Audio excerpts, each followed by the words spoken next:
నమస్తే అన్న, అందరికీ నమస్కారం. కువైట్లో జీతం ఎగ్గొట్టిన యజమానికి షాకిస్తూ ప్రవాస కార్మికుడికి అనుకూలంగా అయితే కువైట్ కోర్టు సంచలన తీర్పునిచ్చింది. కువైట్లో జీతం చెల్లించని ఒక ప్రైవేటు కంపెనీ పైన దాఖలైన కేసులో కార్మిక కోర్టు ప్రవాస కార్మికుడికి అనుకూలంగా తీర్పునిచ్చింది.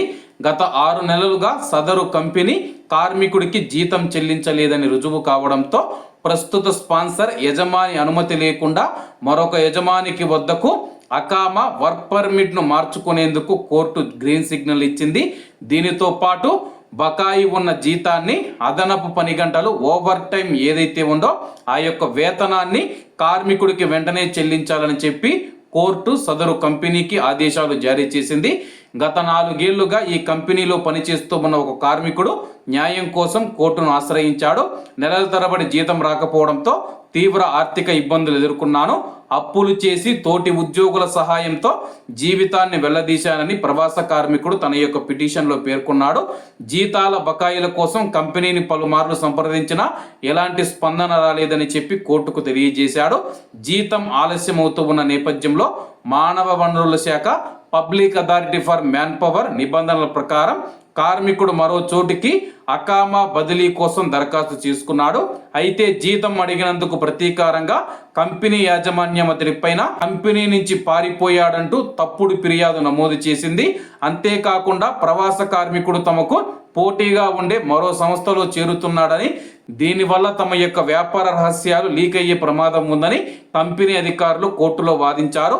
అయితే ప్రవాస కార్మికుడు తన యొక్క ఉపాధి ఒప్పందం, జీతం జమ కాలేదని నిరూపించే బ్యాంక్ స్టేట్మెంట్లు, కంపెనీతో జరిపిన ఉత్తర ప్రత్యుత్తరాలు, కార్మిక శాఖకు సమర్పించిన ఫిర్యాదు పత్రాలను కోర్టుకు ఆధారాలుగా సమర్పించారు.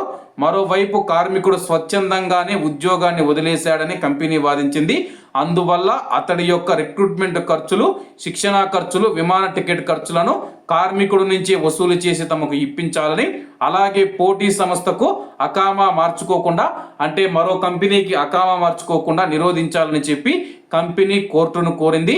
అయితే యజమాని జీతం చెల్లించకపోవడం అగ్రిమెంటు తీవ్రంగా ఉల్లంఘించడమేనని కోర్టు స్పష్టం చేసింది.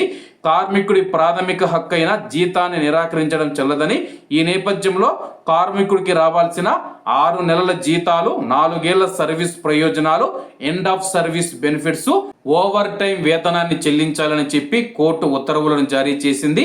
కార్మికుడి పైన కంపెనీ పెట్టిన తప్పుడు పారిపోయిన ఫిర్యాదును రద్దు చేయాలని ఆదేశించింది. అలాగే కార్మికుడి నుంచి రిక్రూట్మెంట్ ఖర్చులు వసూలు చేయాలన్నా, అకామా బదిలీని అడ్డుకోవాలన్నా యజమాని డిమాండ్లను కోర్టు పూర్తిగా తిరస్కరించింది. ఈ మధ్య కాలంలో మనం చూసుకుంటే ఒక ప్రవాస కార్మికుడు కోర్టుకు వెళ్ళి విజయం సాధించడం ఈ మధ్య కాలంలో ఇదే మొదటిసారని చెప్పుకోవచ్చు.